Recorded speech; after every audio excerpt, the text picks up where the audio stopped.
last. And life moves so fast.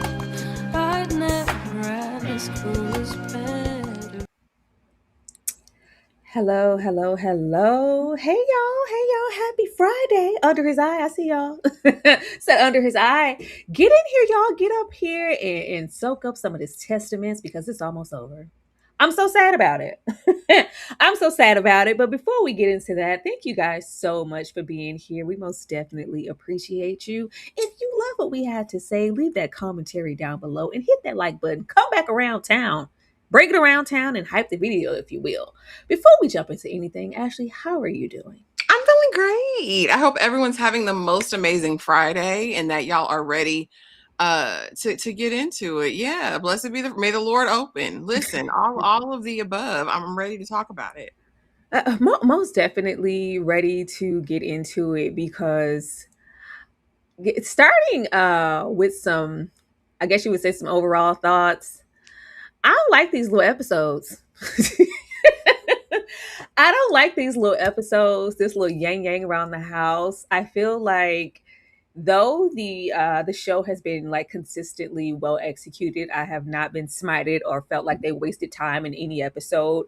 But I won't lie and say I feel like we could be a little further, just a little bit, especially with the likes of Agnes. I feel a little cheated that we didn't get full hours. If you're gonna be cute and come here with 10 episodes, and I guess that's like a given now. Like we could have gave y'all 8. Y'all could have had a cute 8 and went on your way. I understand that, but I like this universe. I enjoyed being here and I want to be here for my full hour, not for no funky 30, 32, 36 minutes. If you don't give me a cute 46 to 50 minutes, I don't want it. I don't know what's going on. But this episode, I felt really sorry for Becca. I felt really bad for Becca and her fragile mental state. We already knew that it was down, from when we met Becca. It's just always felt fragile and just disjointed, like almost like otherworldly, like she was somewhere else because she wanted to escape so badly from where she was. So to see her break down and what happened at the end of this episode, I was like, oh, sweetie. I hated this. I hate this for my girls. I will say that getting into that last episode, I want some closure with everyone, but leaving off where we are, I'm not sure how we're going to be able to do that. Ashley, are we going to get a full hour with this finale, or are they being cute with the time again? Yeah, no, they're gonna stretch it out a little bit longer for that finale. They have to because there's a lot of loose ends that they have to tie up. Episode 9 was by far my favorite episode of the entire season. I was like, finally, the happenings are happening. There have been a couple of episodes in the center of the season that really kind of languished, I think, a little bit longer than they needed to. And so this was refreshing. Episode 9 was absolutely refreshing. The 37 minutes, get it off my plate. I said, we got renewed for a season 2. I need 10 1-hour episodes, 50, 55 minutes at the shortest. If y'all don't come with that, you're playing on my top. I think the only note that I have about the series up to this point is that it just because I can't help but compare it to Handmaid's Tale, the original days. And that's the fact that in the Handmaid's Tale, we got really thought out, deep, intricate character development. Even like the side characters, we understood who they were. We got their side stories and we saw that everybody's complex, right? I really struggle that we've met a lot of girls here that we have no clue about. We just see their actions and don't really understand them. I think in 10 episodes, we had the time to do that. If y'all would have put a cute 10, 15 minutes extra on some of these episodes, I think we could have gone over there. But overall, this was a spectacular episode. I can't wait to dig into it. It was great. Yeah, I was thinking that even though they've done a really good job giving energy to who they chose to, I'm still having a hard time seeing the girls outside of, well, some of them outside of kind of what could be a copy and paste of characters we've already met. It's just like, Janine, the early years, June, the early years. Like, I really want them to have more individuality outside of Purple. We know their age and we know Purple, and I did enjoy the restraint that they had here in this season and how far we could have gone with what we decided to display. it was very nuanced, but I want to know them so deeply, and we have one episode left. I don't like that. I don't like that. But starting here, because where else will we start? Uh Baby, she said, yeah, I don't have time. I don't have time. I really wanted to start here with Becca. I never thought that Becca would be so divisive, like for the audience to be conflicted as far as like choosing sides. I feel a way about every single girl here. All of them are ladies, all of them are children, and all of them are like hella imperfect. I can recall many a day being pissed off at Becca, being pit real pit. Agnes is my one though. Agnes gets under my skin in no way because girl, you just will not play in my face. But it's a problem this episode. Becca said, "What's going on?" Okay, I'm on the outskirts of just the friend circle, period. Because y'all walking around here knowing things about Daisy that I don't even know. That this sorry Pearl girl, but you can't trust the Pearl girl. Why am I being cast off to the side? I identified with Becca and her energy this episode because unfortunately, up until a point, she doesn't know what's going on. Now, fragile mental state be damned. We'll get to the ending. But as far as she knows right now, I don't know anything about Dr. Grove and them. I don't know what he did or didn't do. I just know that you're not my friend anymore. I just know that you're being different. And I feel like you're choosing sides where I was supposedly your best friend. And now Daisy just seems to be the end all to be all. But when you go through comments and you read sections, it's just a divide, a great divide of who's right, who's wrong, and who's on Becca's side, who isn't, and why. I was like, well, I thought they were all victims. I thought they were all victims, and they have the right to be fully nuanced as people and decide. Like, I just don't feel like we should be picking sides. I'll say that. We can be mad, but I always like suppress how I feel about them immediately when I conjure it up because I know it's not their fault and I know that they don't have any choices. And I know that this is all learned behavior, but y'all need to stop. Nobody's perfect as far as these girls, and I love that about them. But I'm not picking no one. I'm mad at all of them. I'm happy at all of them. I'm happy for all of them. I'm upset for them. I'm hurt for them all at once. It can exist in a vacuum. Ashley, you can never trust a Pearl girl. You can never trust a plum either. And here's the thing, and here's the part that I feel like we have the capacity to be able to understand this in a real deep way if we get outside of our feelings, because I see and I know that there is some sort of visceral feeling attachment that people have to Becca. I don't know if it's because of her repressed queerness. I don't know if it's because of just her situation over here, but the level of caping that I see on the side of Becca alone, anonymous of any of you, can say whatever you want about Jehoshaphat, you can cuss Agnes's ass out, you can talk about Daisy, but don't come for Becca, baby. Don't come for her, or the girls are going to send for you. I think there is room in all of our minds and our hearts to understand that, yes, number one, all of the girls here who are in Gilead are victims. That is from the damn Pearl girls to the pink girls to the pink ladies to the greens to the Marthas to the handmaids to some of the wives, right? Like, women in Gilead are victims, but especially these girls because there's young. But there's also room to acknowledge that this can breed insanity and has bred insanity since the dawn of man. There's room to understand that Becca is a victim, as all the girls are, right? She really is. And it's unfortunate and it's tragic, but she almost yeeted Daisy, an innocent person, off of that stairwell. What y'all are not going to do is tell me that she is a great person. Is it her fault? No, it's not her fault. But is she a maniac? Absolutely. And there's room for us to receive all of that, to understand that it's not her fault, to understand that she is definitely a victim of circumstance, but also to realize that she can cause real harm and damage. Daisy has done nothing to this girl but cover her, affirm her, and keep her secrets. The feelings that she has for Agnes, in my opinion, is scary as hell. That is obsession. If a man rolled up to your house in the middle of the night, covered in blood, and said, "Baby, let's go together. He's not going to hurt you anymore."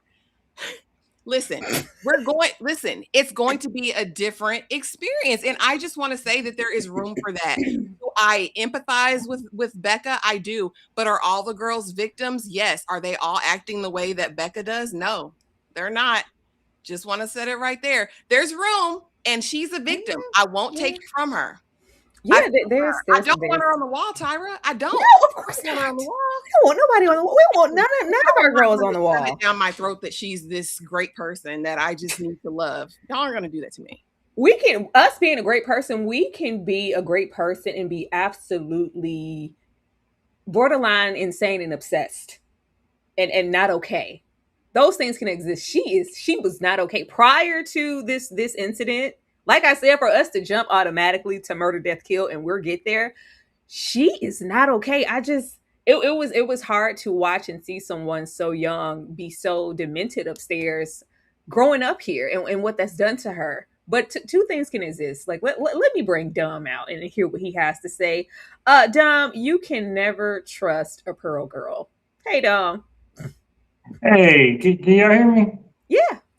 Okay, I was having some technical difficulties, but okay, I'm here, and I'm here to defend my pearl girls and my plums because y'all gonna stay up off of Daisy and Becca because they the heroes of the story, and I was listening to what y'all was saying, and I think you guys gave great, nuanced, in depth, very well rounded takes, and I appreciate the intelligence, but at the same time, this is a broken system, and this is a broken system, so the people acting out in a broken system are the normal ones. Becca was super repressed and super just as much a victim as everybody else, but she had to also repress this other side of her being a lesbian, and then it all came to a head when you didn't. I found out the one of the people that's supposed to be closest to me has abused the love of my life. Nah, yeah, then I'm a snap.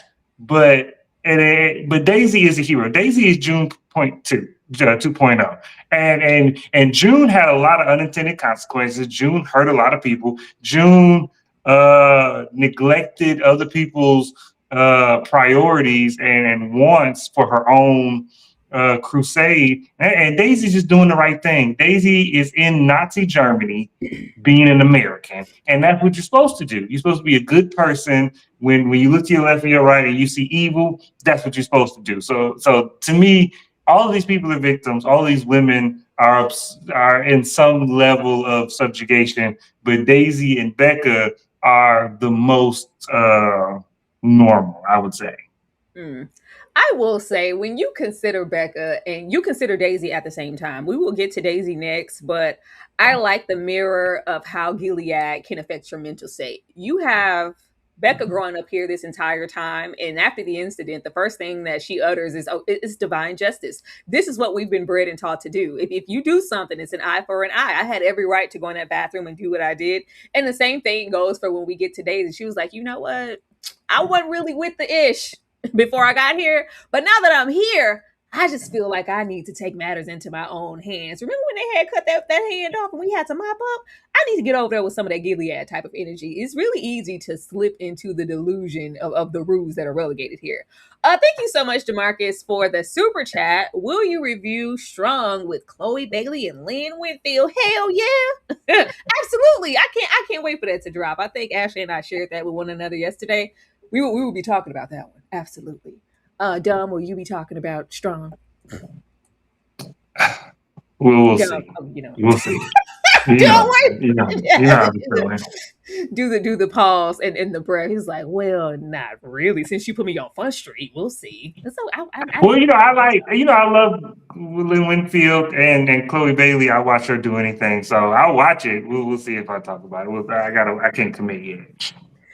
now getting over here, baby. I already knew. Don't tell me where y'all think we're not going. Y'all, we don't have no early access. We just be on the money. I knew she was going to go over here and create what she thought would be a plan. let me go on and ring these bells of glory and let you guys know that I got my period. Oh my God, I'm so excited because I think that this is going to potentially get me closer to Dr. Grove to get some justice. Well, I just want to know what the plan was. What I mean, we'll get to how the plan eventually unfolded, but what was the plan all along? My thing is, I really like what Daisy is representing here and her wanting to do something, but this is what happens when you're bored and June didn't come pick you up on time and you have idle time on your hands. I need to do something. I want to get active. I want to be a part of something, not in the sense of like Mayday, because you can go on over there with that, Garth, but this is a decision I get to make on my own and do something, but for my girl, for Agnes. But actually, I'm going to come to you first. What do you think Daisy's plan was, and how did you feel when she automatically jumped to ringing those bells of glory? When last episode, can you please not tell anybody, shoot a mic, because I don't want anybody to know. Gosh, this I didn't have a plan immediately. So here's the thing that we know about Daisy and what we've seen throughout her whole entire journey from her origin story to now, she is completely reactive. It's okay. So there's cause and effect immediately. Like, she told me this, Agnes told me this, I have to protect these girls. Let me think of something. What can I use? Right now, I can use my period, right? But even in that, when I go ring the bell, it was immediately, let's go see Dr. Groove right now. Are you sure? I really haven't had time to think this out. I really don't know what I'm going to do. But now that I have to go, let me see what I do in the moment. It's all completely improvised with Daisy at this point. I think she knew, like, I have to do something, which is it's very June-esque. And I don't know what I'm going to do until I get into the moment. I really fear that this was the best use of white woman tears that I have ever seen in my entire life. I loved every bit of it. When she's there and he's doing, well, you're good to go. She's like, oh, hold on. You didn't touch me. You didn't touch. Okay. All right. Let me screw my courage to the sticking place, and I'm about to give my best white woman tears. When she ripped her blouse, beat her chest, I said, go, Daisy. Yes. He made me a sinner. He touched me. Oh my God, I feel defiled. Save me, please, good commander. Save me, Auntie Esty. I loved it. I loved this is what you call using those powers for good. And I loved everything about it. But did she have a plan? Absolutely not. I'm going to do whatever I need to do in the moment to accomplish whatever I think I need to do short term. Another reason Daisy should have never been allowed into Gilead. There is no way you send a Daisy in the state that she's at without training into this type of situation, because she's going to be found out. Like, whether this season, next season, I don't care what the book says, unless there's some divine plot armor like that June had, Daisy's going to die. She's going to end up being on the wall because she's not built for Gilead. But this was perfect. This was amazing. But this was not pre-planned. No. Not in this way. She probably thought he might touch her and not okay, but she didn't know before this. You can't make me believe it. She said, don't tell anybody. Shoo, you can't tell anybody. They're going to make me be with a man and get married and do Pearl Girl things. Do Plum Girl things. Please don't tell anybody. And then we get here, we're ringing those bells of justice. Did you think, even though we've met Daisy and we know how she executes things and she's a hella impulsive, did you think that she might have a grander plan after ringing those bells of freedom? Well, so I think yes, but no. Because it's a weird. It's almost like this was edited wrong in a sense where, like, this to me would have made sense if this was the scene right after, like, if this is where we see her hug Agnes, look at the camera, it's like, I'm glad you told me, and she look at the camera with the June stare, and then we cut to this episode where she's ringing the bell and now she's on a mission. I would have been like, oh yeah, go Daisy, she had a plan all along. But we went from I'm glad you told me to don't tell anybody I got a period to just ringing the bells, and I didn't see any machinations or progression from point A to point B. So it's kind of weird. I do think that she rang the bell for a purpose. Like, I think she had a plan. I just thought she was going to get assaulted. You know what I'm saying? I think that she thought she was like, oh, the only way for me to get close to this dentist is to be a plum. Let me go ahead and become a plum. and I'll go to the dentist. He'll assault me, and then I'll be the one to speak up. I think that was what she thought was going to happen. She didn't think it was going to happen all in day one. This was like, I don't think she was like, oh, everything about my plan is happening at this moment. I think that, and then she didn't get assaulted because predators know how to pick their prey. And it was like, I know I'm assaulting Gilead girls. I'm not, you from outside, you're not finna go for this. So she didn't think that all the way through. And so she had to improvise. And I knew as soon as she started hyperventilating, when she took them first deep breaths, I was like, oh, I didn't seen this before. I already knew it was coming. I'm like, my daddy warned me about these white women. And so I knew it was coming. It was great. She thinks well on her feet because this was amazing. But no, I think she had an outline of a plan, and then things went off the rails. That's the best attribute that Daisy has, in my opinion. She thinks really quickly on her feet, because if she didn't, she would be well caught long before we even ever got to this point. Thank you so much for the super sticker. I most definitely appreciate that. But getting into Dear Mr. Hampton, I am a white woman. These are my white woman tears. I am writing a letter. What was sending me was, I was like, okay, on Esty. Maybe it was because we have this relationship with her, and I didn't want Daisy to go along, and she doesn't have anybody. But Agnes volunteered to go. I said, why are we not accompanying all the girls to go see Dr. Grohl? Why just Daisy? I needed all of y'all to be I said all of a sudden all the commanders outside the door, Aunt Esty's out there. It's a whole audience out there, baby. This just pissed me off. This just made me mad at Aunt Lydia. This just made me mad at Lydia. I needed you to be more clear so my girl didn't even have to be in this situation, making these choices. She just knew that this man was going to touch her. She was waiting, the fear in her face, waiting for impact for something that she didn't want to happen but needed to happen so she can put her plan into motion. And it was like, that's it? So you're not going, girl, he was never going to touch you. This man has been operating in Gilead for quite some time. He's been that dentist, and he knows. He said, who? You from where? He said, oh yeah, you good, clean girl from Canada. Look at that tooth decay. You need to brush more. Go on, rinse, and get the hell up out of here. Because I know my victims. I know what the price should be. And you are a liability in every single way as to why I would never touch you. Man, when she ripped open the, I said, oh my God, Daisy. When she ripped over that blouse, I said, "Oh my goodness!" I was so surprised. I was excited because I was like, I didn't expect. I thought it was gonna be like, okay, I need to recalibrate. Let me come up with another plan. This isn't going. She said, I don't have another plan. I don't have any time. I need justice now, Aunt Lydia. Let me bust open this bosom. He touched me. Excuse me. I say, this is how you use white woman tears. White women. This is when you're supposed to break it out. For yourself, for others, to save people. Don't just be breaking that stuff out because I nudged your cart down at the local Walmart. This is when you break out the white woman tears. Yes, Daisy, I was happy for it, but I was scared all at the same time because immediately I'm a plum and I'm believe when she broke into her knees in that Lord's Prayer. I say, oh, okay, you're putting a little too much dip on your tear, but go ahead, Daisy. I'm absolutely here for it. She sold the hell out of that. Ashley, anything else you want to share on this? Because she really thought that Dr. Grove was going to touch her, and we knew that he wasn't.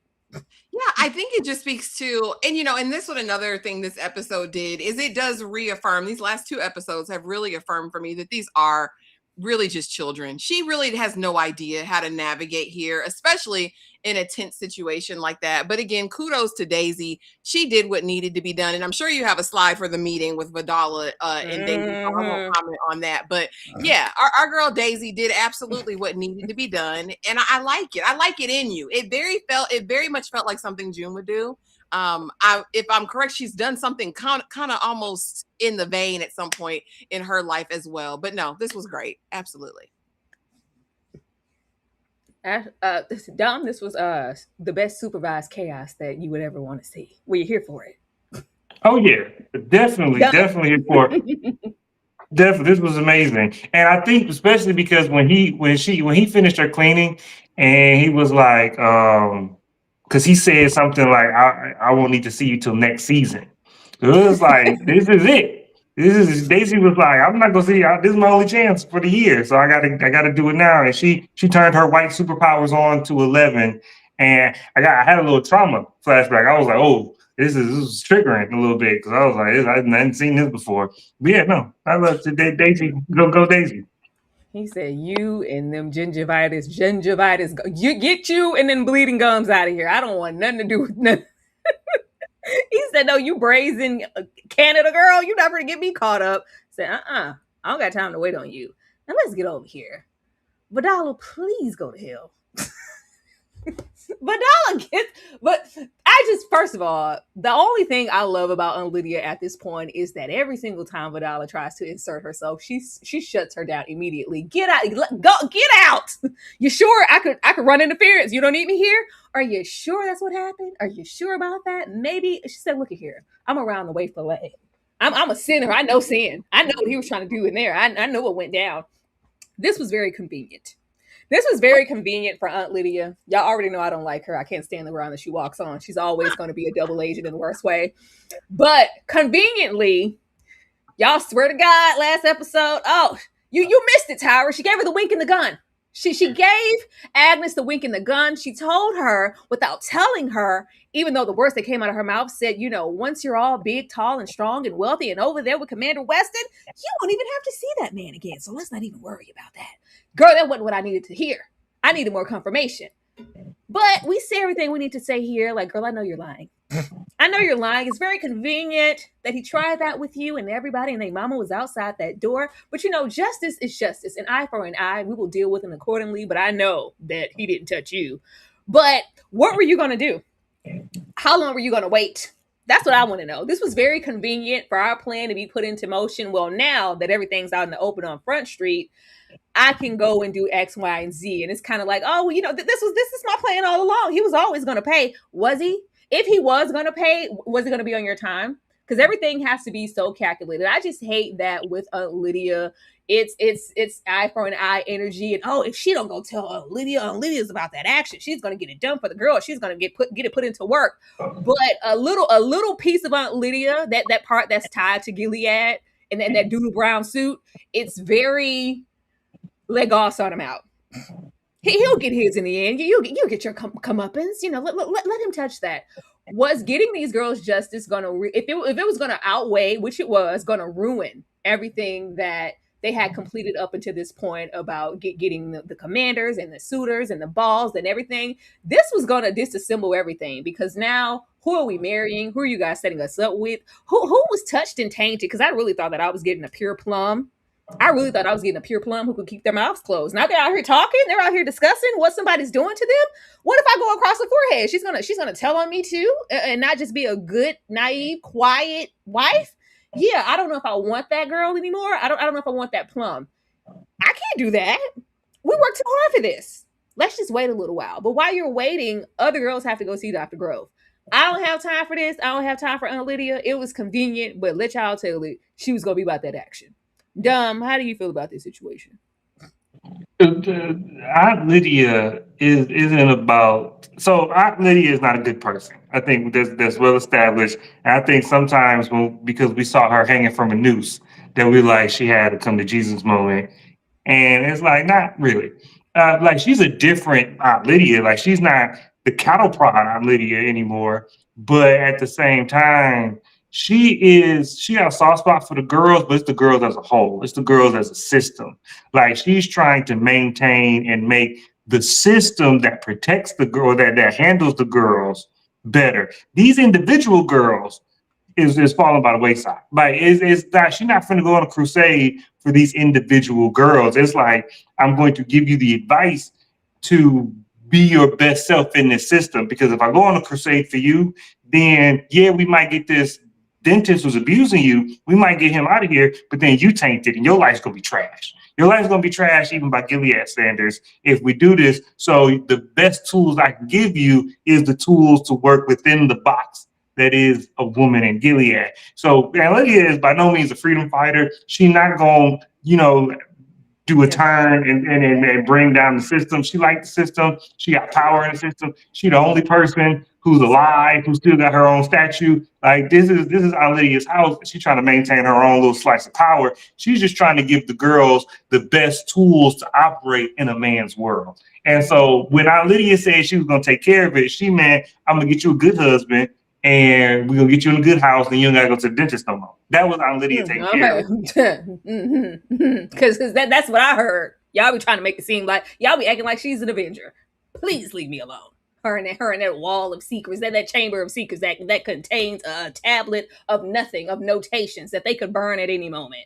Because the only reason it worked last time in Handmaid's Tale when she got that commander killed is because that was advantageous for the other commanders. So it was Lawrence. It helped Lawrence out, so he used it. But that Lydia ain't got the juice on her own to do That's that. what I'm telling y'all. Y'all be acting like she got all the power. She don't have no power. Y'all act like she got a secret button under the table. She does not. Ashley, how did you feel about this? So here's the thing. We're not going to deny she has wisdom of the system. We're also not going to deny her narration when we have her episode with her little diary book. Now, what I will say is not good enough, Aunt Lydia. It's too little, too late. In this episode, she did, in fact, make my question, my confidence falter a bit. But I'm still holding out hope that she's going to come in clutch at the end, even if that means self-elimination. I think that she understands that it is currently very, very corrupt. Do I think she believes in a form of Gilead? I do. That's righteous and all these things in her mind. But do I think she wants these babies violated? I don't. Was her response here and later on, like you just was going to wait? You was going to wait for how long, Aunt Lydia? That was wrong as hell. But what I feel deep down on the inside is that she wants to burn it all down and start fresh. Now, she wants a new Gilead, but I do think that she wants to burn this current regime down. And I have to say, I think she's going to come in clutch. Do I think Aunt Lydia gets to see the promised land? I don't. I don't know if it's going to happen this season, next season, or the season after, but I think she has to die. I think the old guard has to die for something new to come forth and for the girls to really be free. But I think she's going to do something. She's maniacal. She's devious. She's got that in her. I just hate that we haven't fully seen Aunt Lydia express this season. Like this is such a restrained and like really docile Aunt Lydia, and I'm really not used to it. I really wanted to see the salvaging, right? And we will get to that, I'm sure, with Commander Judd and all that. But like, this is not the Lydia that I know, and I get things change over a couple of years. But all about Janine, she'd have been finding some kind of way to do something. So I can't imagine that it should be that much different over here. So my fingers are still crossed. But again, what I want to say, so nobody misinterprets, anybody who's in the system, all of the aunties, anyone serving Gilead in this form is corrupt and should be eliminated, period, even in Aunt Lydia. But I think she needs to take some people down with her. That's all I'm saying. And I think it can happen. I'm just saying, I do. If she gone, want to sacrifice herself on the altar and the cross, I'm always here for that, girl. Just go on over there. You served your purpose. It's time to go on. It's been time for Aunt Lydia to get put out to pasture anyway, but do it with a smile. Thank you so much for the super chat. Grove mentioned Daisy's feelings being subpar. I think Daisy knew she'd be put under for the next dentist appointment and had to have that fake assault. I saw like when he was mentioning her subpar feelings, I got a little bit of that, but I also got that like I think I said in my upload, I think he likes and takes pride in that he's the first one to like disturb and disrupt the girl's virtue. And I'm the first one to taint you. And yeah, these commanders, don't know that I did such and such. And the fact that, you're that Canadian girl from over there with your little subpar feelings. And yeah, you're no prize. And you can tell like the disdain because I never touched that pearl girl. I would never like, I don't want that.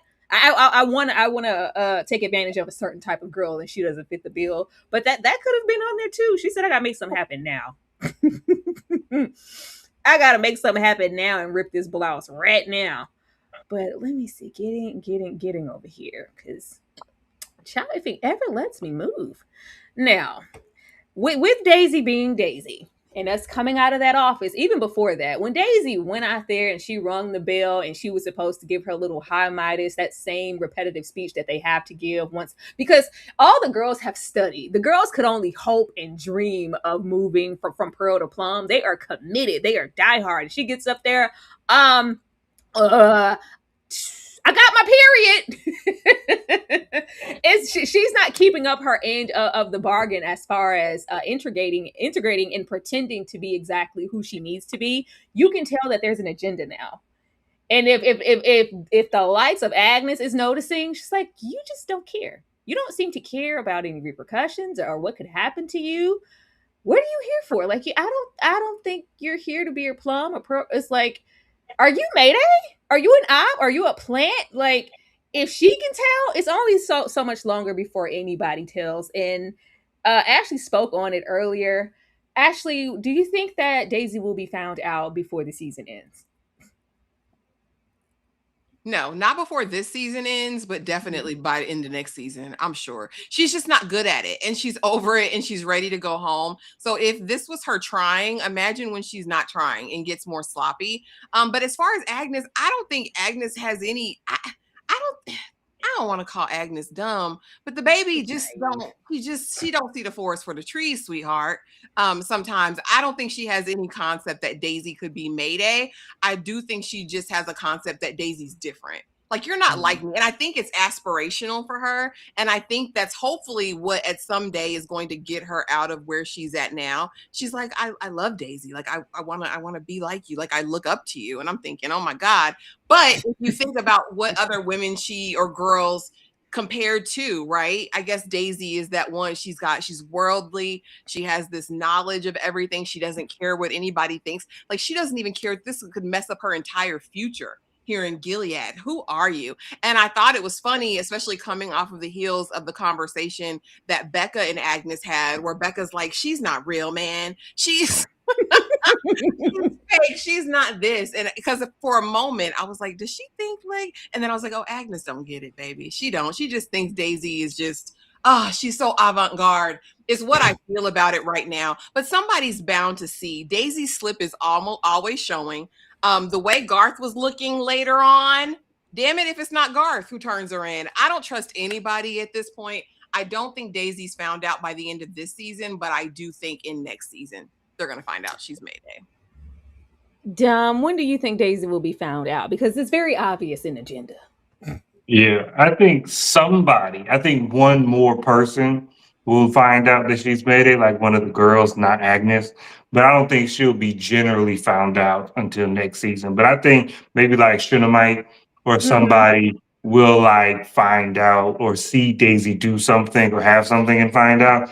Not Agnes, because Agnes is still super op. She's still way up. And when she was talking to Daisy, it was real suspicious. It was real like I'm already close to snitching on you.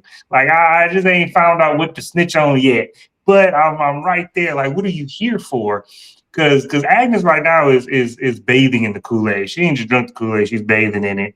And even in her inner monologues, like Agnes's uh issues or like her thoughts that go outside of Gilead's purview or guidelines is self-deprecating. Like she doesn't like that about herself at the moment. 'Cause, her narration is in the future, but right now it's self-deprecating. She thinks that it's a problem, and so I don't really think that I think she sees Daisy as something dangerous. Like she does have the freedom that Agnes longs for, but that freedom is dangerous. And I think she's suspicious of people like with Becca, of people who don't want the Gilead lifestyle that's been laid out in front of them, or who don't subscribe to it. So I think Agnes is going to get more oppy before she becomes before she starts to wake up. I think she going yeah. I hope that this Becca thing wakes her up a little bit. I don't think so. That's what I was hoping. I've been waiting. I think Shunammite would be the ideal person because baby, if Shunammite, baby, I really want to know what choice that she would make if she knew it like because she's purebred at Gilead. But if it's Daisy, is that going to make a difference? Or I'm turning Yo Bahani into hard copy tonight. Thank you so much for the super chat. I think Grove would be careful even if he thought she was a virgin. Pervs know how to choose victims. Grove knew Daisy was better educated, too risky. Also, illuminating how Grove specified he didn't touch the Pearl Girl.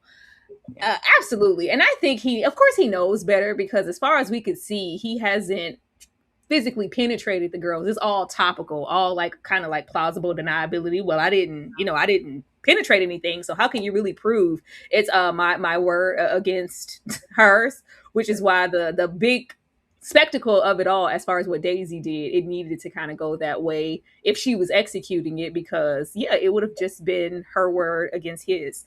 Now, getting into Agnes, I thought for 5 seconds she maybe was taking a little, like, I think she's waking up. I think she felt a little bit of Mayday on her. I think she felt a little bit, even though she's naive. I think she's just not wanting to let go of Gilead. So she's ignoring things just for her better nature. I think she knows. I think she knows the way she went, and I just can't breathe. I think everything is like it's a combination of just an overhaul. Whether it's the marriage, the commander, Garth, Becca, Dr. Grove, and Daisy. Cause she went here and baby, I said, "Are you all right? Are you all right?" The way I had been waiting this whole season to get to this particular image, because you couldn't tell me Paula didn't slap her down. I thought Paula had backhanded her in this bedroom. No, I ran home personally because I don't know if I can take much more. I think she's getting activated. There's a sense of like waking up because I'm suffocating here, and I don't know how long I can have the Pearl Girl and the Gilead on my neck. How long can she ignore this? I thought actually, why did she run up here and unbutton this top button? She hyperventilated and had a whole panic attack. I got from this that she literally thinks, I mean, well, let's look at what just had happened. Right? So this is off the heels of Daisy being assaulted as well, at least as much as she thinks has happened. I think she was also kind of resting in the guilt of before with like Hulda. All this has happened over the course of just a few days. So I'm really thinking everything is really kind of sitting on her shoulders like, damn, it happened to Hulda because I didn't say anything. Now it's happened to Daisy and she's kind of had to sit with this. Oh yeah, I she think really it could did be believe somehow. I do think that she thinks Daisy got assaulted, and I think she's like, She "Oh man, did. is that me too?" I think Agnes carries a lot of responsibility, false responsibility, some of it for the things that are happening. Also, I think we saw Agnes before in a really, really innocent state, and over these past 9 episodes, I'm getting like really up close and personal with some harsh realities about how things are, because before I could brush off what Dr. Grove to me maybe as a fever dream, maybe as whatever. No, I don't have to accept it. But when Hulda comes to me and tells me it happened to her, then I have to let it sit in my body. Like, no, this really did happen. I didn't dream it. I didn't imagine it. And now it's happened to Daisy too, and how many other girls. I think this is pure overwhelm. Also thinking about my future. Am I somehow going to be implicated in this? I'm supposed to be marrying Commander Weston. I really think the weight of the world is on her shoulders, because how do I wrap my head around these things that are happening in Gilead that I've been taught my whole life don't happen in Gilead? I think this is part of her awakening. I do believe that. But it's just so damn slow. I think where I struggle with Agnes's character is that I'm looking for June and all I see is damn Luke. And y'all know how I despise her damn daddy. All I see in her is him right now. And I'm looking for Slick a little bit. And I said, okay, June, you coming out. But it's like June refuses to come out of Agnes. And I just want a piece. I just want something diabolical, just a little. I don't want the wake of bodies that June had in her trail, but I do want more for Agnes. I just think it's going to take more, unfortunately. I mean, there's potential because the way that some people were like, and I had that thought too. I would never put it past her. And though it was jokingly, I was like, all right, girl, so that means that Garth is free. You still trying to make some shake? Now that Becca's out the way, what's up with me and you? Like, she has, that energy about herself when it comes to something that she wants. And I felt like Daisy was just so blatant in her agenda, and I'm so sorry this happened to you. This will never happen to another Gilead girl again on my watch. Girl, give me those Tampax. Throw them down. I'm good. I just thought it was so obvious. So for her to come out of there, it's like, oh, he touched you too. Like, Agnes, girl, I know damn well. I just know that you couldn't possibly be this naive, but sadly she is. I was like, girl, wake up. Is she still sleep, dumb? She's still asleep.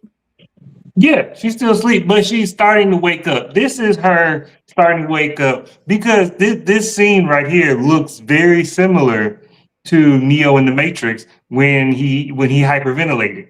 When he was in his office room and oh no when he first talked to Morpheus and he first woke up, he was like, wait, what's going on? And then he passed out. This is Agnes. This is Agnes waking up. She's coming out of the cave. She's unplugging from the Matrix. It ain't a full unplug. It ain't a full yank out. She's still because she doesn't have an alternative right now.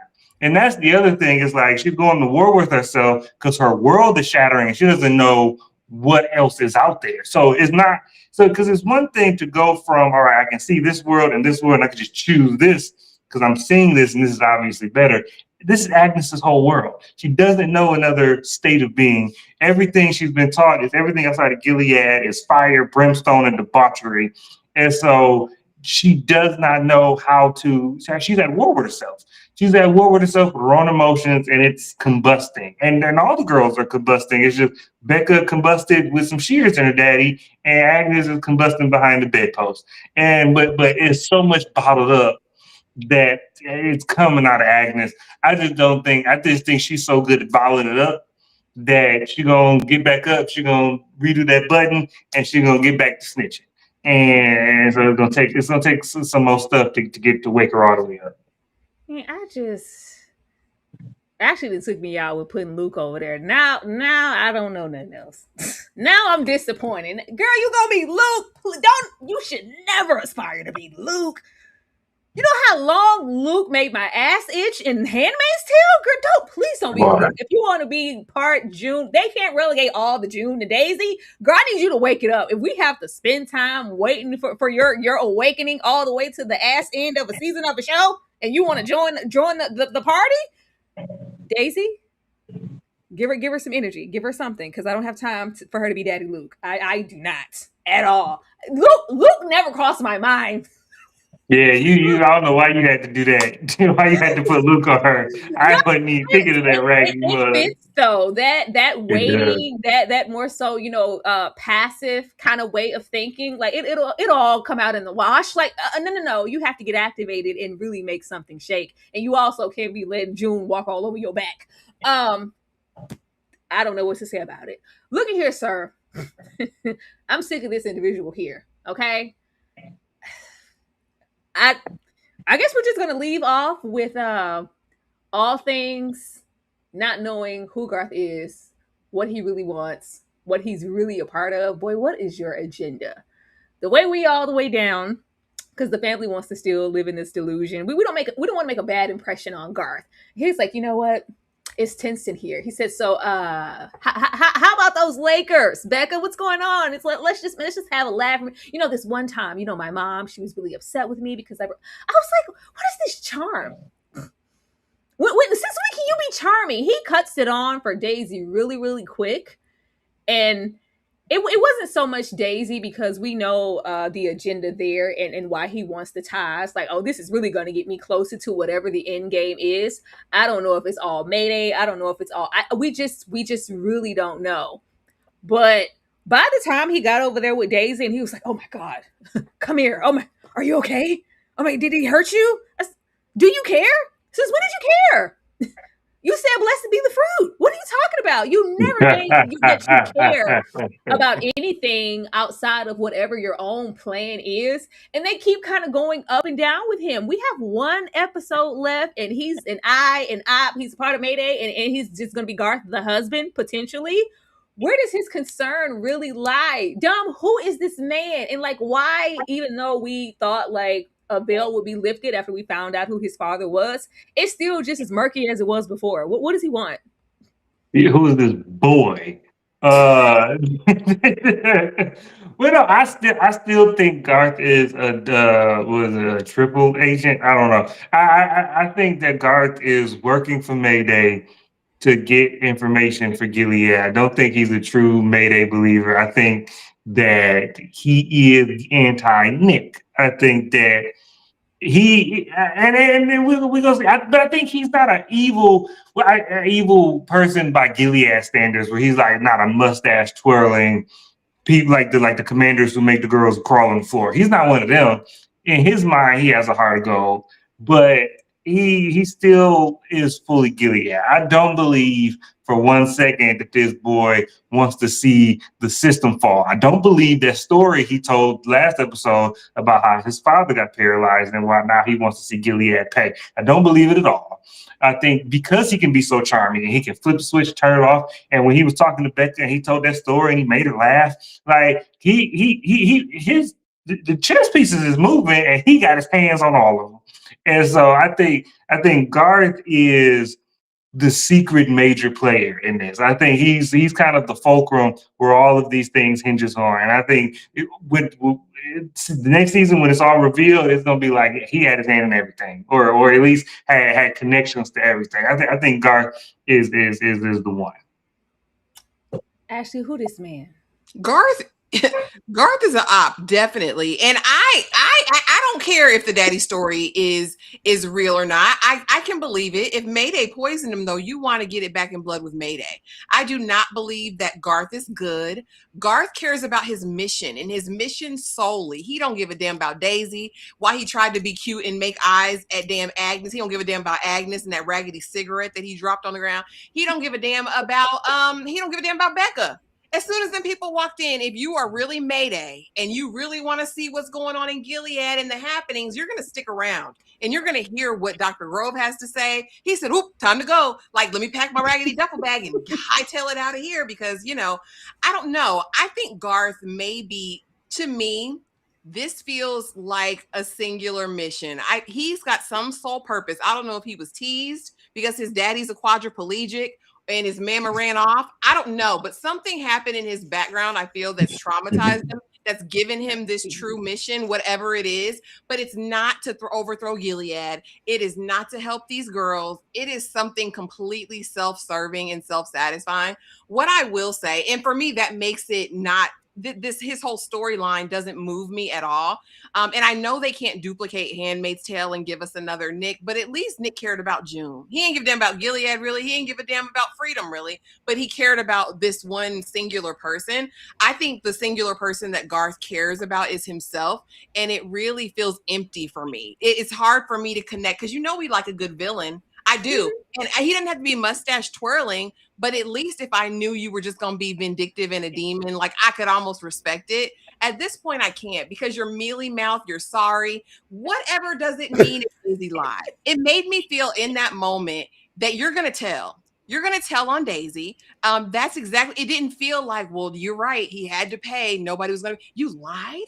Your biggest issue is the lies, not the abuse. That told me everything I needed to know about Garth if it was ever a question. But I hate him, Tyra. And I don't want to see anything good happen to him. But people like him always win. So it'll be interesting. He did, what I will say, I'll give him this. On the tail end, he did kind of have a look like, oh, man, that sucks for you, Becca. But it wasn't like let me help you. I'll give him that. I'll give him that little piece of me. Oh man, that made me so mad when Daisy so someone had to do something. He had to. But girl, you don't have to tell him everything.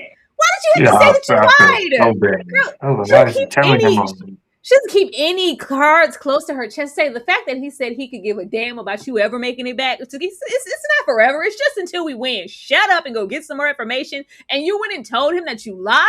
Why? She's still, that's okay. I don't know why I'm expecting more from Daisy. She's still looking out the window waiting for June to come down the street any moment now. I don't know. you didn't have that information to go share, girl. But getting over here, because why you want to not keep them cards close to your chest, ma'am? Daisy, this is where you're going. This is your life.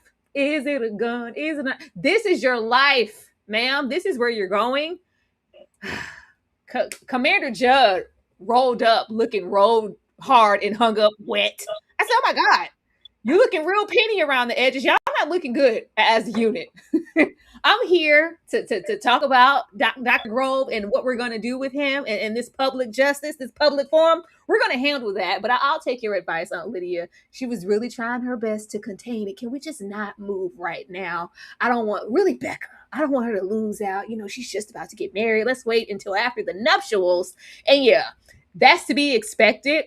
The way that he looks so torn, so worn out. I'm really concerned for whatever he's doing for Penny.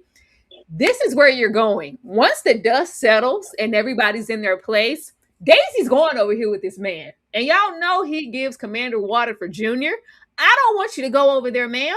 But you need to be thinking about certain aspects because it's not like, oh, okay, justice was had. You're no closer to getting out of Gilead than you were before. And Garth's damn sure not going to help you. When it's time to move around and we have to throw Penny by the wayside, he's going to need a replacement, and he don't want no damn handsmaid. You're going over there with this man. Ashley, what are we going to do with Commander Judd? Throw him away. Because you knew. You knew this whole time. You knew this whole... He said, well, yeah, we've been hearing the rumors for years about Dr. Grove, but he was such a damn good dentist. He was such a great dentist. But yeah, a public salvaging sounds good. And Aunt Lydia, well, can we just wait until Becca's married off? You know, the stigma. And I'm thinking, really, girl? Really, Lydia? After all this, let's give it a minute. But I guess that's her being merciful to Becca. I see the likeness to Fred, right? He really is giving that, but honestly, he's a completely different person than Fred. Fred was very mealy mouth. Fred was very throw a rock, hide your hand. Let me stand on the accomplishments of greater women. Serena Joy ran Fred. Like, for all intents and purposes, Serena Joy ran Fred. Judd is a completely different monster. Judd is the monster that you see coming, who is out and proud about his crimes against humanity and all of that. And I fear that makes him even more dangerous than Fred. Fred was malleable because you kind of got moments with him. And I don't know if it was a portrayal by the actor, Ralph Fiennes, was it Fiennes, Joseph? One of them Fiennes brothers. But he was always like, at some moments you'd look at Fred and be like, really, Fred? Like, are you really? And it was like, oh yeah, you're hell. You're the worst. Judd, there's never, to me, a doubt or question about who he is. He's definitely killing Penny off slowly. I believe that. But what I found interesting was the interaction between him and Vidala this episode. Oh yeah, she's trying to be in that room. Tried to recruit her earlier in the season, and now I'm paying you dust. I really want to understand that dynamic because at first it was, let's get Lydia out of here, Vidala, you're next in line. But now it's like, no, me and Lydia can handle this alone. I really want to know where his motivation and plan is at right now. It wouldn't surprise me if he does end up with Daisy because we did see that connection and I don't think they showed it for no reason.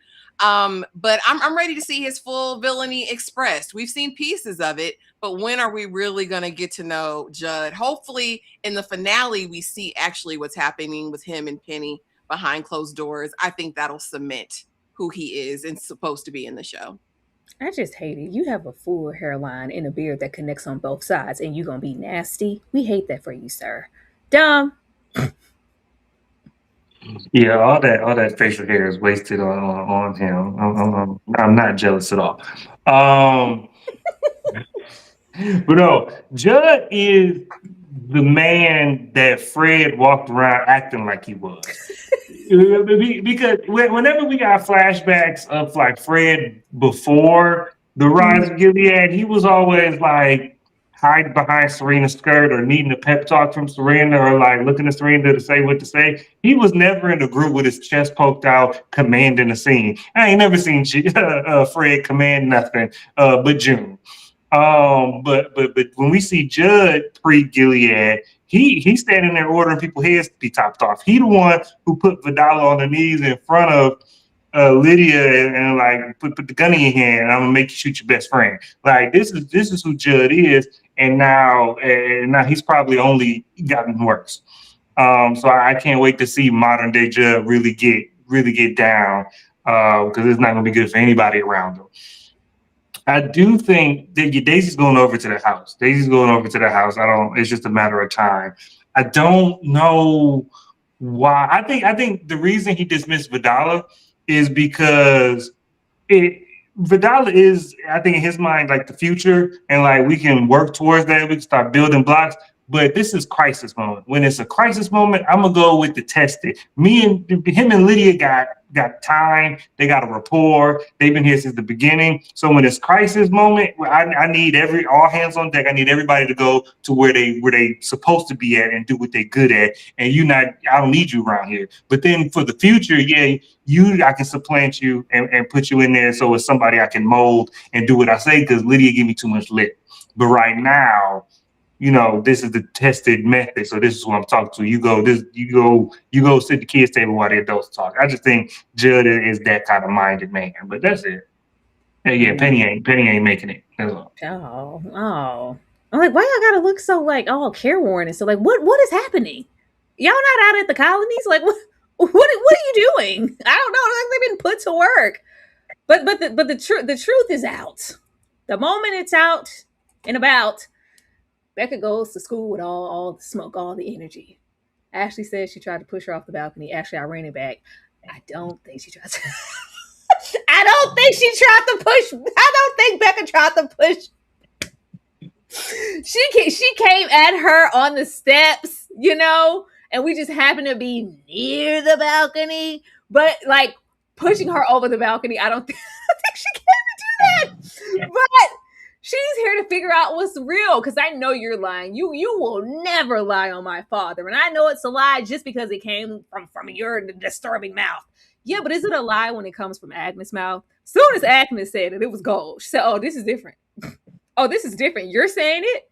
The love of my life, my best friend, he did what to you? It's like, well, did he touch you? Did he hurt you? Because he hurt me. She said, no, but all I needed to know was that he hurt you. The cat is out of the bag.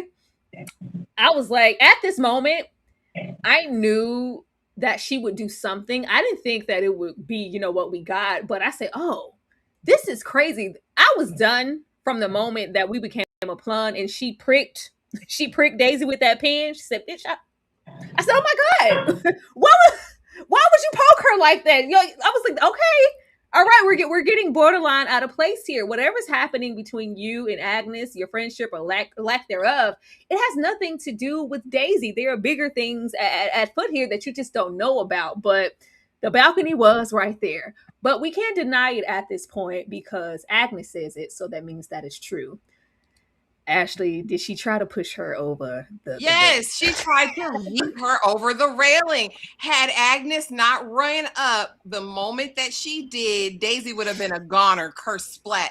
Look at the look in Becca's eye in this moment.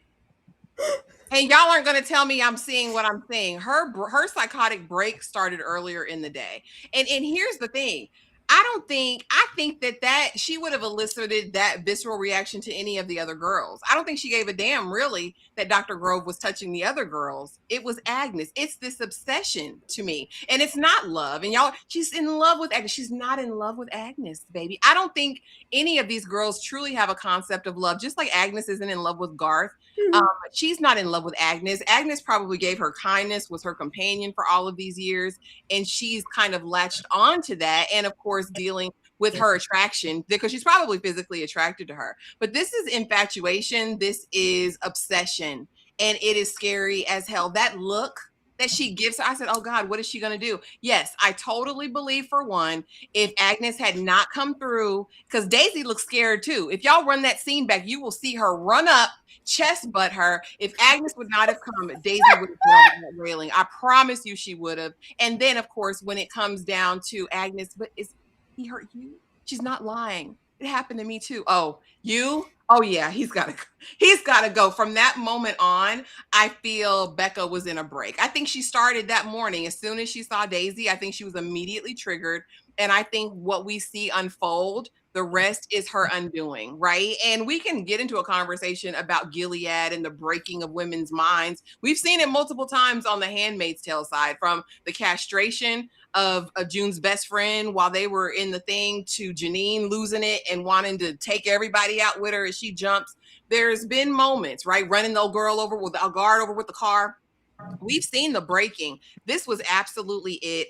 But I fear she would not have had this response had anyone else but Agnes told her or confirmed that truth for her.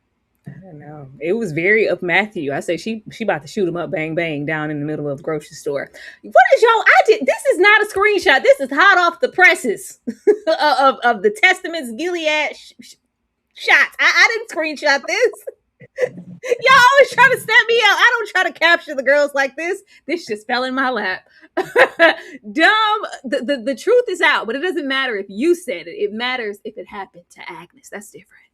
Yeah, yeah, and well, first, I don't talk enough about these girls in the acting because Becca was acting her butt off in this episode because I felt her soul break when Agnes told her. I was like, oh man, I saw her mind and soul break, but at the same time, she does. In any if we talking about a regular show that's not under an oppressive regime and it's just teenagers, whether it's sex education, whether it's Degrassi, first love at a teenage age is not really love. Nobody's first love is real love. Is all of these hormones the surge in your brain for the first time and you don't know how to handle it, so you make stupid decisions. Now you add Nazi regime, now you add a repressive culture, and then yeah, it's gonna go violent, it's gonna go wild. But I don't. She does love Agnes in her way, in her weird repressive way. She loves Agnes in the first love kind of way, but it hurts. It hurts because your world is shattered in a way that's very personal, and it's such a violation. And I knew from the look on her face when Agnes told her, I was like, she's either going to take a life. I was like, she's gonna take a life. It's either gonna be hers or her father's. When she was walking up them steps, I was like, oh, she walked to the balcony. I thought she was finna do a Game of Thrones. She was gonna do a Tommen. She was gonna walk smooth out the window. That's what I thought she was going. But this was much more satisfying. And that's the thing. When we see the close up of this horrible man's face and he just gasps for air and then we find out that she's doing surgery in the bathtub, I'm like, this was a great scene. And that's what we all talk about in our first world comfortable positions. Be like, oh, we should kill all the pedos and the child blessers, just kill them all. Well, no, think about that life. Becca said, you hurt my friend, the love of my life. I'm killing you. And by any standard of a real moral society, she did the right thing. This man was hurting children and he suffered the consequences. It just had to come at the expense of this child's psychotic break. That's all that happened. And I'm sorry, Becca, and I hate that she's in the CIA black site now, but there's one less child abuser on the streets, and that's what's supposed to happen. I don't even know, Dom. For a brief moment, I think we were all indecisive about how much of this was out of love and divine justice, and because it gave the omen, it gave Damon. It's all for you, Damon. I said, "Are you okay?" I mean, I knew she wasn't, but I asked anyway. It was so like not even like borderline obsession. It's I don't know how much of this it's all for you and it's divine justice. He can't hurt you anymore. How much of this was just strictly Agnes? She was very adamant that he didn't do anything to her, but I feel like there will be more of a battery in her back to be that impulsive and go ahead, because it was one thing when it was me and I could deny it, especially with them all just coming up in the guise of Gilead and what it all really means, and oh, this is what we were breaded for since we arrived here. But as soon as it's happening, Becca, why are you being so different outside of your desire for me? You already knew that this was coming. I don't want a husband. I don't want to get married. I don't want those things. Why don't you want those things? It feels like she was influenced and maybe he did something to her, but we don't have confirmation of that yet. She said no, but the way we went from 0 to 100, I felt like this is for us. I'm not sure. I'm hoping that they confirm something, but I couldn't help but think that a part of this was, did you do something to Becca as well? Did you? Because that's what it's feeling like. He didn't help the matter because, yeah, did you, is it true? Did you do that? He said, I didn't touch that pearl girl. I said, oh, okay, yeah, that sounds legit. I didn't touch that pearl girl, but yeah, did you touch anyone else? Did you touch Agnes? You probably did touch Agnes because you touched me. I don't know. I want to know. But when she gets there, I was like, all right, we about to be on the run. She about to I thought we were just about to really hit the pavement running. I said, is she leaving on the midnight train to Georgia? Did she pack a spend a night bag? Is she leaving? Is she about to try to cross barriers? Is this about to be June 2.0 when she was trying her best to get out of Gilead? She said, no, I'm going to Agnes's house. You just going to Agnes' house? It's just all about Agnes. It's all about Agnes, and I could never just leave without Agnes anyway. I need her to know what I did, because it's okay what I did. You told us in Gilead that this is what you're supposed to do. This is what I'm supposed to do. I got confirmation because I know that she isn't lying. Daisy, whatever. But Agnes said that he did this to her. So I was supposed to do something to him. This is what y'all said, right? Even though there was a hint of a psychotic break, this is what y'all told the girls that you're supposed to do. So when I take the law into my own hands, I'm going to be reprimanded. I'm going to be, we know we're not going to be discarded. We're not wasting no good wounds in Gilead. But something's going to happen to me because I did what you bred us to do. But yeah, we can go now. It's all for you, Damien. We can just leave. We can just run away. Just me and you. We can be together now. He's not going to hurt you anymore. Is it just you or is it us? This was sad. I felt really, really bad for Becca. Ashley, do you think he touched Becca, or was this all Agnes? I mean, they're leaving it a little bit open-ended until they confirm one way or the other. I'm gonna stay out of it. I know for a fact it's what happened in the books, right? But for you to send the love of your life into your father's arms, he'll take good care of you. It kind of makes me feel like maybe not. I don't know. The conversation at dinner was interesting. The mom talking about all the carryings on and him really concerned about his daughter's approval of him and what she thought of him in this moment. I found that interesting. So I'm leaving it open. I mean, at this point, it could go either way. Could be yes, could be no. But honestly, this felt all very psychotic from the cold affect to the really like restrained and calm. Let me put on this Martha's outfit. And I'm going to get on this bus and I'm going to go over to my girlfriend's house and tell her that we can finally run off together. She knew, even in their society, that what she did was punishable, right? She knew what she did was wrong in that moment, even saying divine justice. There's a part of her that knows I still have to get out of Gilead. This is our time to go, right? Like this is the perfect format.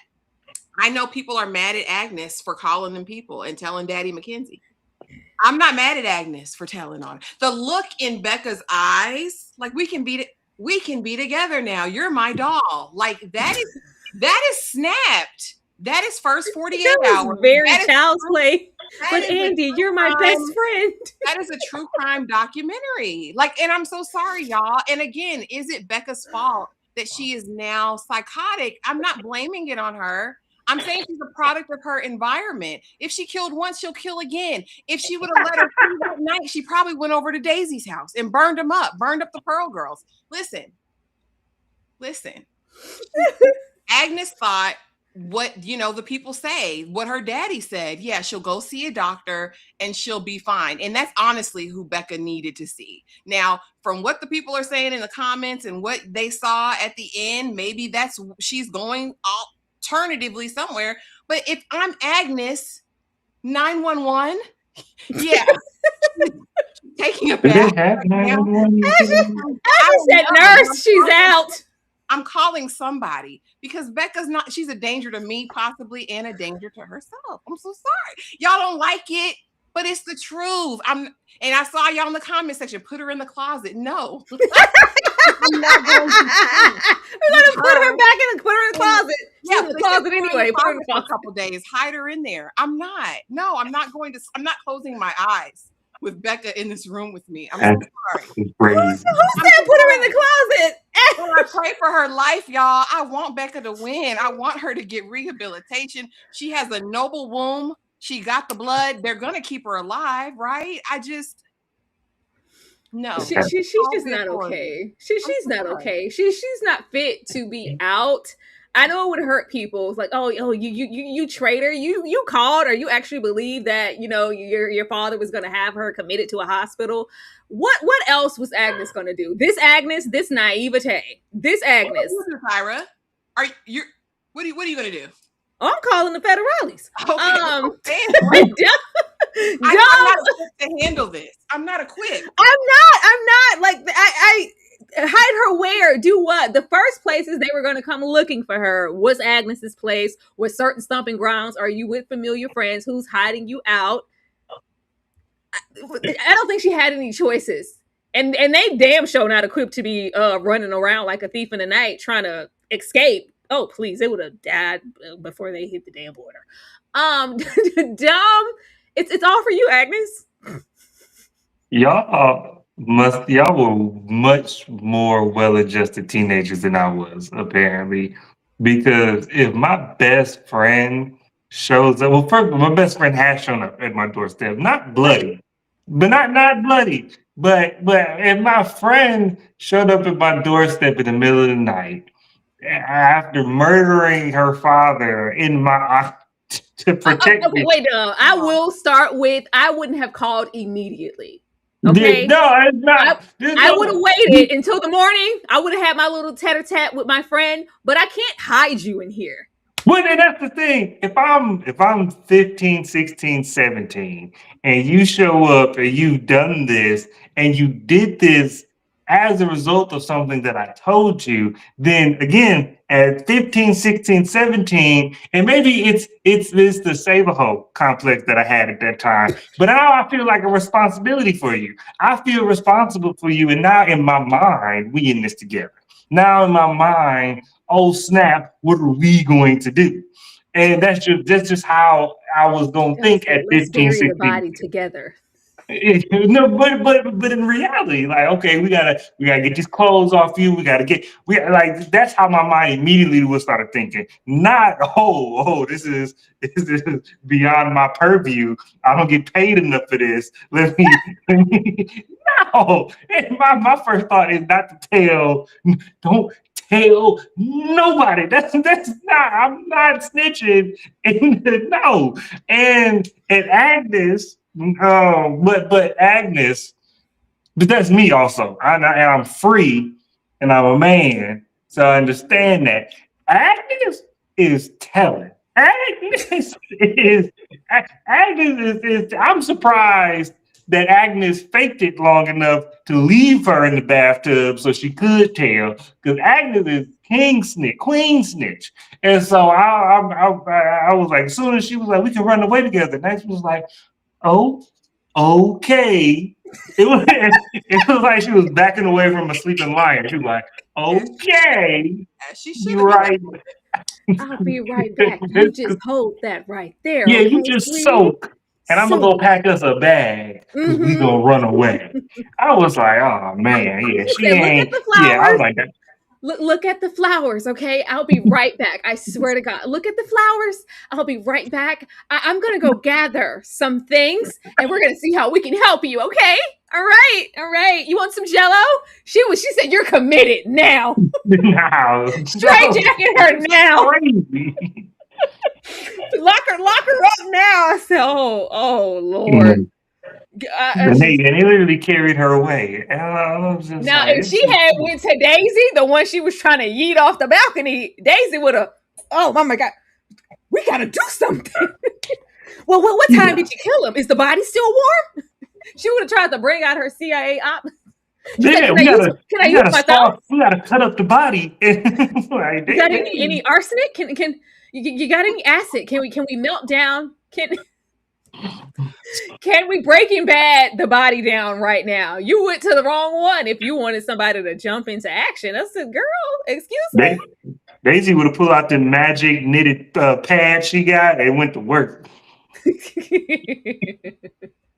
But we thought we were doing the right thing. She went on down there to Daddy Commander McKenzie. I thought you were going to let her go to the hospital, Dad. Like, now, I was just in awe of the snatch up of it all. This was spooky as hell. I say, this is horror. What is this? Y'all popping up like thieves in the night, dressed in all black. Everybody's in the comments now like, that wasn't the eye. Those were women. Those were X, Y, and Z's. They're taking her to. I was like, I missed all of that. I missed that. I don't know who was underneath there. I know y'all came and heated her ass up. I know that we don't have an olive branch to stand on. The way Gar stood there like, man, it's too bad. He was standing there like Ricky died in Boys in the Hood. Oh man, I wish I could do more for you. I wish I could. She doesn't have anybody. The way she was yelling for Agnes, I said, "Oh, you poor thing. Oh, girl, Agnes can't do nothing for you. Agnes can't do anything for herself. She can't help you right now. But I don't care about that. All I ever wanted was Agnes. I need Agnes. Agnes. Like, yeah, you're gone. I don't know what we're doing, who these people are, where they are taking her. I know that we don't waste a good womb. In Gilead, I don't know. I'm really scared for Becca. This looked like doom. This looked like torment. This looked like torture chambers. I said this got real medieval all of a sudden. Dressed in all black like the Omen. She already gave the Omen when she went up them stairs in that bloody gown. I don't know. This was a horror movie ending. Actually, who are these people and where are they taking her? I mean, there's been a lot of conjecture. Some people said they're Dementors taking her to the Red Keep. Dementors. From Harry Potter, you know, the thing that they guard Azkaban. But no, some people said that they're taking her to the Red Keep. They're taking her to the Red Center where the handmaids are. You know, where they keep the people in the comatose state just to breed and give birth. We saw it a couple times where they keep the wombed women there. I don't know who these people are. In the house, they said the eyes. So I said that in my video. That was not the eyes. The eyes don't wear dresses. The eyes aren't breasted ones. And I said, well, damn it. I don't know who these people are. I know they got the paddy wagon that they had the gender trader in before that they castrated. I know that's what that paddy wagon looked like with the bar. Oh, wait, Ashley, do you think Garth maybe ran interference? Because, you know, he's such a key. He cares so much. Ran interference. It was probably Mackenzie. I'm still holding out hope that Commander Mackenzie might actually be halfway decent, even though he's married to a hellified demon. Paula, who else were we going to call? Oh, we had to call the eyes. I was like, why are you awake? But no, I don't know where Becca's going. But after everyone's convincing, I do believe that she lives, and I'm glad for her. I don't want to see her on the wall. She does have a womb. And you know they're not throwing that away. Somebody in the chat said, is there a school for the boys like for the girls? And the boys are sons of Jacob. I think they all come up through that militarized regime, and that's like their training. Commander Judd, if you remember in the flashback, is over the sons of Jacob, and those are the people who invaded and did all that. But yeah, I don't know where she's going. Hopefully it's the sanatorium. Hopefully, I mean, I would almost prefer her in the Red Keep. Just, you know, at least she's medicated a little bit there and she might get some resolution. But I don't think she's going to the colonies or to the wall. I think she's too valuable still for that. Yeah, I just want to know who the ally is going to be. She only has at this point Garth or Aunt Lydia, and I want to know who's going to jump in for her because Garth, you know, like Commander Mackenzie. Garth ain't doing anything for anybody. I done lost. Hey, Ashley, don't you bring that man up in Miss Company? I don't think nothing about Commander Mackenzie. I don't until Commander Mackenzie shows us different in this last episode. You're useless. I don't have it for him. Dumb. Who are these people and where are they taking her? I think, and I have not read the book. I don't know the testaments. But the eyes in Handmaid's Tale, did we see? I mean, I know that Nick was an eye, but we didn't really get that deep into like the department of the eyes. So, like, so to the point where it's like I could have called the eyes, and the eyes sent these women. But I think because I think it's very deliberate that Agnes says you caught the eyes just by hearing Becca scream, but she doesn't see them. You know what I'm saying? She doesn't see who got Becca. And so I think that these are, the only reason I don't think she's going to the Red Center is because this show, I think, has been glaringly deliberate in removing handmade imagery, even to the point where, like, in the pilot episode with her dollhouse, with Agnes' dollhouse, there's a slot for a handmade doll, but there's no doll there. And I think they're trying to distance themselves from Handmaid's Tale so much I don't think we're gonna see nobody in a red robe this season. And so I hope she don't get a tag on her ear. But so I think I want to see. I know we've been talking about the colonies for 5 seasons of this world. Show me the colonies. What's going on out there in the colonies? Like, y'all keep saying it and how it's bad. I want to see it and show me. But I don't know where she is. I think this might be some new iteration of the eyes, or some new like arm of the eyes that we have seen. Because those are definitely women. Like, those are definitely women carrying her away. And so maybe it's some super secret nun sect that she got to be a part of now. I don't know. I don't know. They're gonna try to forcefully correct her. Girl, just don't tell nobody you're a gender traitor. Keep that close to the all else. Whoa. Kill somebody, be damned. You can stab somebody. Don't be a gender traitor. That's a tad bit too far. Now we got to set you down. Just don't say that in your current state. Final predictions. Dumb. What's the finale looking like? Oh man. I think they paid Elizabeth Moss for 3 episodes. And so we gonna get June. I think they've been saving because we've been asking for June. Where's June? Who's June? I think June will show up. I don't think she'll have a pivotal role like in the plot or anything, but I think she'll show up maybe at the end, like Nick Fury at the end of Iron Man. And we'll find out where Becca went, and Agnes will take a baby step closer to waking up. And I think somebody, like I said earlier, I think somebody, and I will probably put my money on Shunammite or on Lydia. One of the two will like find out that Daisy is Mayday. Yeah, I think that's somebody gonna die. I don't know who. Somebody else gonna die. I really hope it's Shunammite. Like I said, Shunammite would be amazing a part of Mayday, and she would be a great aunt. So she could go either way. I think we're gonna get into nothing changing.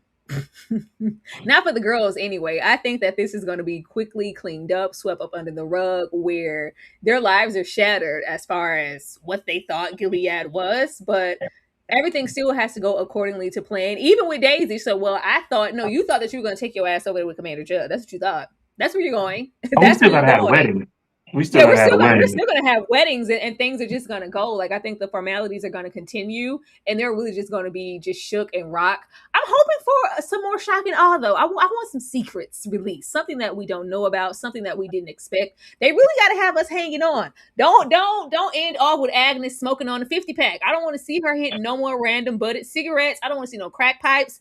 I don't want that. I really want to step like, oh, okay, we're on the precipice of something important. I'm liking where this is going. And I want to get into all the girls. I don't want the entire first of all, it better be more than 30 minutes. Okay, Bruce, it better be more than 30 minutes, my guy. But outside of that, I want to make sure that we touch on all the girls. Don't leave me high and dry with Shunammite. Don't leave me high and dry with Hulda. I don't want it completely fixated on all things. Oh my God, they got Becca and Agnes dealing with it. I want to go everywhere with everybody. Don't play in my face. Ashley, finale predictions. Oh, we got to have a wedding. Somebody's getting married next episode. I think that has to happen. I see somebody say, Dread, hey, Dread, says Penny's funeral has to be next episode. I wouldn't be surprised if we get a slight time jump a little bit after like the wedding or whatever. I also think we have to have that quintessential moment that June had every season at the end of every season where we have to look her in her eyes and there's this knowing, there's this conviction, there's this new mission. I think we're going to get that from Agnes. I think we have to. I think that's quintessential this Gilead universe. I think Agnes has to wake up by the end of season 1. If not, what was it for? She has to be fully acquainted with the horror of Gilead and know that I neither need to get out or I need to change it. And I need to see that resolve on her. I need to. That's like mandatory in the finale of the season. I think we'll see where Becca lands, but I don't know if we'll get anything deep with that. I fear Shuna still won't get her cycle. I feel that she is in fact a prune, as they would call it. But I am interested to see what happens with Hulda, what happens with Agnes, and who Garth really is. I do think we'll find out his true mission, hopefully, by the end of episode 10. I hope so. I don't know though. And reportedly, it is going to be the longest episode. It will be 58 minutes. So as it should be. Oh, look at y'all, a whole 58 minutes. I thought you was going to do an hour 20. Go on, just make it a movie. Just make it a movie. Make it a nice little 90-minute affair and give us what we need, because y'all know y'all love to take all day to come back with the show. Let me get this super chat, because Lord knows I did not see it. Thank you, Ashley. You put it up. They just greenlit the second season a couple of days ago. So probably really? 2027, 2028, probably 2028. Yeah, it's probably 2028. Thank you so much for the super chat. How long we have to wait until season? Ashley, how long? It's probably gonna be 2028. If I'm thinking about production and budget and all of that, and then like somebody in the chat said, Elizabeth is an EP, so I won't be surprised if we see her. But I think just as far as planning, it depends on where they are with a script. I think this is a lot of the material already from the book, so I'm not sure. And I know they added a lot, so I don't know if they'll have to ideate a season 2 completely, or if they have a basis to go from with the source material. I think a average like estimate would probably be like summer spring 2028, and that's like me thinking like it's fast. I think that's fast. Otherwise it could be even later.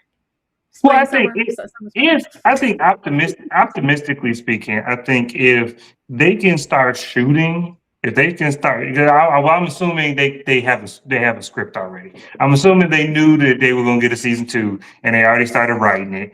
And so I'm saying I'm being optimistic.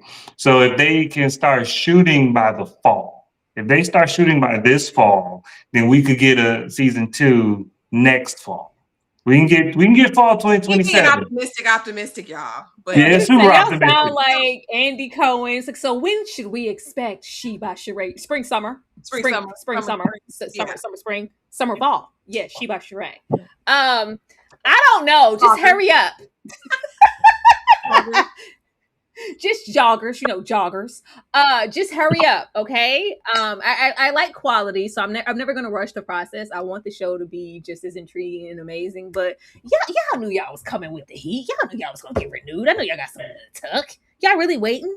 Y'all really waiting? And it's only so long that y'all gonna be able to portray these girls as girls anyway. We have to have some type of jump, okay? We can't be plums and hiding plums under little skirts forever. So we got to adultify them soon, so that the quicker we get it out, the more that we can kind of speed up. Because if not, then y'all really have to like literally do it like a time jump. But I hope so. Let's not make this a Stranger Things situation where y'all know them kids old as hell, but you're still trying to act like they in high school. Just don't do that. But y'all, that was the episode. Like I'm mad. We got one more time, and then that's it. Dom, I'm gonna come to you. Tell the people what you got going on in them TikTok streets, because that's what he be at, y'all. Oh yeah. I be in these TikTok streets, and I saw the Mandalorian and Grogu, the Star Wars movie, so I'm talking about that. I saw Is God Is, talking about that. I saw I Love Boosters, and so I'm gonna put that video out soon. But we talking about all kind of stuff. We talking about how Thor Ragnarok is the worst movie in the MCU. We talking about all kind of stuff, man. We come on up. Ashley, anything you want to tell the people what you got going on? Please go run up the uploads for Euphoria for the Testaments. I just dropped one on a true crime documentary, We Are Jenny, which was really good. But also mark your calendar, save the date. May 30th and 31st, which is next Saturday and Sunday, we will be live watching Interview with the Vampire seasons 1 and season 2. We will be on in YouTube streets, as well as playing it in the Discord. We are going to go back all of the magic, all of the glory of Louis and Lestat. Season 1, just listen, we're going back over there to feel all of the feels, to refresh ourselves before the Vampire Lestat or Interview with the Vampire season 3 premieres first week of June. So be there for that. It's going to be a good time, y'all. It is. I can't wait. If y'all don't know, I am a Lestat enthusiast. He's my favorite. Everybody else be damn. It's always been Lestat. It's always been you, boo. I can't wait for him to be center stage and get his moment, okay? We're going to get into cosplay again this season. We had a really good time with the seasons before, and we're going to have an even better one now. But like Ashley said, run up those uploads, because I just uploaded my video for Half Man, and I'm half not making it. We have one more episode of Half Man, one more episode of the Testaments. I was going to say one more episode of Euphoria. No, we got 2 more episodes of Euphoria. But be sure to run up all 3 of those on everybody's side. Run up everybody's content. We most definitely appreciate that. But I'm going to try to take y'all out of here real cute. And y'all be back next time. Bring a friend, because we ain't going to come back and talk about this show no more, because it'll be done. Soak it up while you can. Bring your wallets and the kind of money that folds also, because we like that. Y'all say bye to the people. Thank you so much for supporting the live tonight. Good night. Bye. She was crying